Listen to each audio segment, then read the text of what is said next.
તો મહારાષ્ટ્રના મહાસંગ્રામમાં હાલ તમામ લોકો ખૂબ જ મૂંઝવણમાં છે. કોણ જીતશે અને કોણ હારશે તેને લઈને ભવિષ્યવાણી કરવી રાજકીય વિશ્લેષકો માટે પણ મુશ્કેલ થઈ રહી છે. ત્યારે TV9 સાથેની વાતચીતમાં રાજકીય વિશ્લેષક મયુર પરીખે કહ્યું કે આ વખતે એનડીએને ચોક્કસ નુકસાન થશે. મહારાષ્ટ્રના મહાસંગ્રામમાં છે મહાકન્ફ્યુઝન.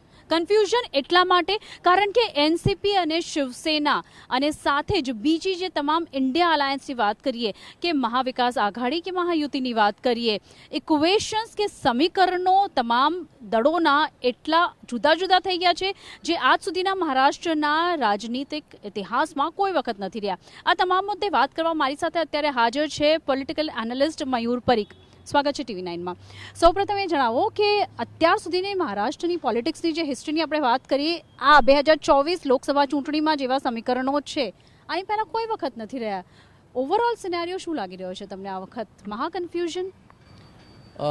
મહારાષ્ટ્રમાં કન્ફ્યુઝનનું એક એટલું મોટું વાવાઝોડું ઊભું થયું છે કે એના ઝપટમાં તમામ વોટરો આવી ગયા છે. એટલે પરિસ્થિતિ એ પ્રકારની છે કે દાખલા તરીકે બારામતી, તો બારામતીમાં એનસીપીનો વોટર કોણ છે એ અજીત પવારને પણ ખબર છે ને શરદ પવારને પણ ખબર છે. બંને પાર્ટીના કાર્યકર્તાઓ તે વ્યક્તિના ઘરે પહોંચે છે કે ચાલો વોટ આપવા. તે વ્યક્તિ બહાર નીકળે છે, વોટ આપે છે, બહાર આવે છે. જ્યારે પૂછવામાં આવે તમે કોને વોટ આપ્યો તો કે અમે એનસીપીને વોટ આપ્યો. કઈ એનસીપીને એ સંદર્ભે વોટર ચૂપ છે. આ જ પરિસ્થિતિ શિવસેનાની છે. શિવસેના પાર્ટીના બે ટુકડા થઈ ગયા પછી વોટર જ્યારે બહાર નીકળે છે, તમે કોને વોટ આપ્યો? શિવસેનાને. કઈ શિવસેનાને વોટ આપ્યો ખબર નથી. ચિહ્ન એક તરફ છે અને પાર્ટીની આઈડિયોલોજી બીજી તરફ છે. ઉદાહરણ તરીકે, એટલે આને બહુ વધુ સ્પષ્ટ કરવાની જરૂર છે. Sharad Pawar himself is a personality and ideology. NCP is a structure. તો સ્ટ્રક્ચર કોઈક અલગ પાસે છે અને જે માણસે પાર્ટી ઊભી કરી છે તે વ્યક્તિ અલગ છે.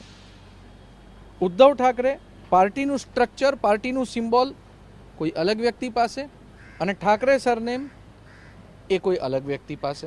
હવે આ પરિસ્થિતિમાં વોટરોએ કોને વોટ આપવો એ ટોટલી દરેક વ્યક્તિની વ્યક્તિગત ચોઇસ ઉપર ગયું છે. મહારાષ્ટ્રમાં ઓવરઓલ જોવા જઈએ તો ઘણી એવી સીટ છે જ્યાં શિવસેના વર્સિસ શિવસેના કેન્ડિડેટ્સ છે, એનસીપી વર્સિસ એનસીપીના કેન્ડિડેટ્સ છે. એક તરફ શરદ પવાર એનસીપી, એક તરફ અજીત પવાર એનસીપી, યુબીટી શિવસેના અને શિંદે શિવસેના. આમાં તમને શું લાગે છે કે ફાયદો કોને થવાનો છે?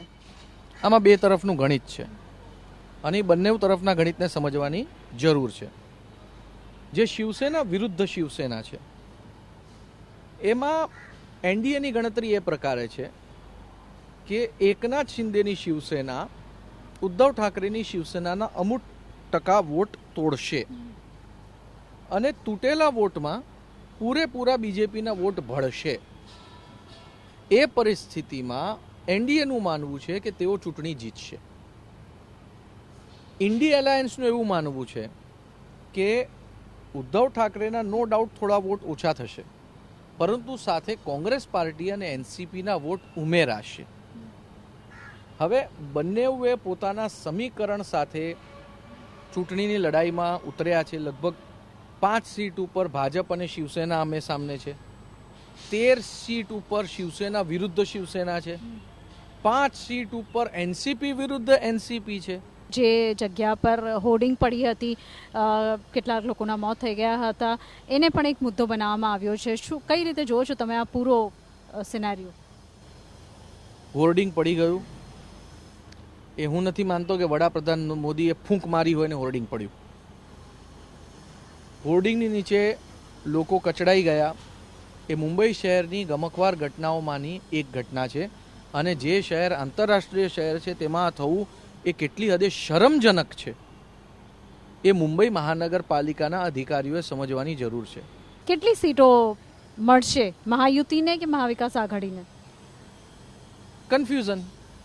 જે રીતે વોટરો કન્ફ્યુઝ, જે રીતે પાર્ટી કન્ફ્યુઝ, એ જ રીતે બધા એનાલિસ્ટો કન્ફ્યુઝ ને એ જ રીતે અમારા જેવા વિશ્લેષકો પણ કન્ફ્યુઝ. કારણ કે અત્યાર સુધીની જે આખી ગણતરી હતી એ પ્રકારે હતી કે દાખલા તરીકે તમે એક વાત કરો કે અ બ ક વિસ્તાર, તો અ બ ક વિસ્તારમાંથી મોટા પાયે વોટિંગ થયું એટલે આ શિવસેનાનું વોટિંગ છે. અને PQR વિસ્તાર અહીંયાથી મોટું વોટિંગ થયું એટલે એ બીજેપીનું વોટિંગ થયું છે. હવે જે શિવસેનાનો વોટર બહાર નીકળ્યો છે એણે કઈ શિવસેનાને મતદાન કર્યું છે એ વિશે તો કોઈ જાણકારી જ નથી. એ પરિસ્થિતિમાં પ્રિડિક્શન કરવું એ ઘણું અઘરું છે એવું હું માનું છું. તેમ છતાંય એક વાત તો પાક્કી છે 100%, એનડીએને ગત ચૂંટણીમાં મહારાષ્ટ્રમાં 42 સીટો મળી હતી. આ વખતે 42 સીટો તો નહીં જ મળે, નુકસાન થશે એ વાત પાક્કી છે અને ઘણા રિઝલ્ટો ચોંકાવનારા હશે. બિલકુલ, ખૂબ ખૂબ આભાર અમારી સાથે વાત કરવા બદલ.